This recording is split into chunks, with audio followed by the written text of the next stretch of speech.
The Prime Minister has kicked off the political year with his 2026 State of the Nation address this afternoon. Christopher Luxon spoke at Auckland's new International Convention Centre, where he delivered a speech that showcased many of his familiar slogans. Labour leader Chris Hipkins dismissing it as management speak mumbo-jumbo. Here's political correspondent Zane Small.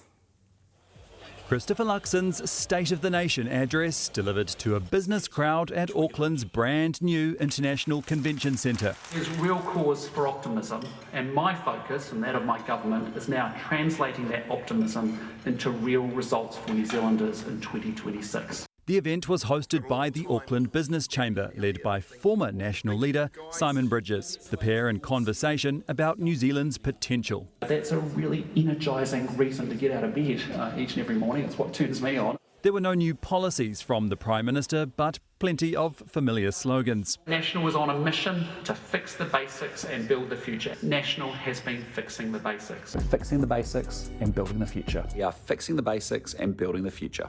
All we saw today from Christopher Luxon was a whole lot of management speak mumbo-jumbo. In fairness to Christopher Luxon, the strength of the economy and the cost of living are what's most important to voters right now.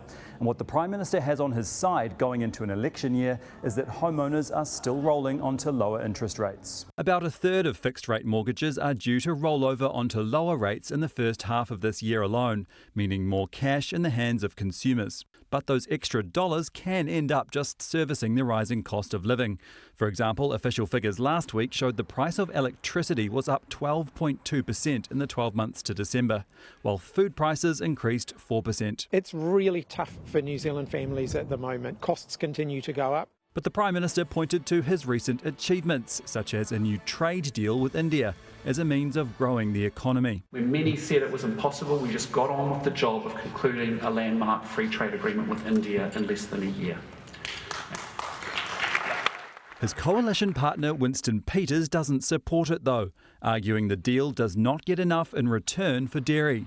Prime Minister, you did get a round of applause when you spoke about the India trade deal, but you don't have New Zealand First support, so how are you going to get that across the line? Look, as we talked about it before Christmas, we think there'll be support across the Parliament. Winston Peters also criticised the new Reserve Bank Governor Anna Bremen after she signed an international letter of support for the boss of America's central bank, who's facing legal action from Donald Trump. She should have let me know that that statement was her intention, and she should have taken advice from across government. What would your advice to her have been had she come to the government first?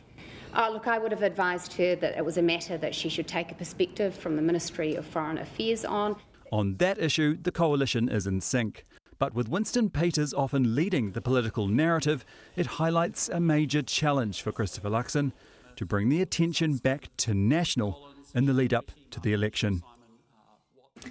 Kia ora, Zane. So Auckland Business Chamber event there for the speech today, fairly friendly audience. How was the PM's speech received? Yeah, he was essentially speaking to his crowd, the business community. And while he did receive an applause at the end of his speech, there wasn't a standing ovation or anything like that. So I'd describe it as a little bit lukewarm. You heard Chris Hipkins there describing the speech as management-style talk. And it is an observation that Christopher Luxon has often struggled to shake off, that he sounds too corporate.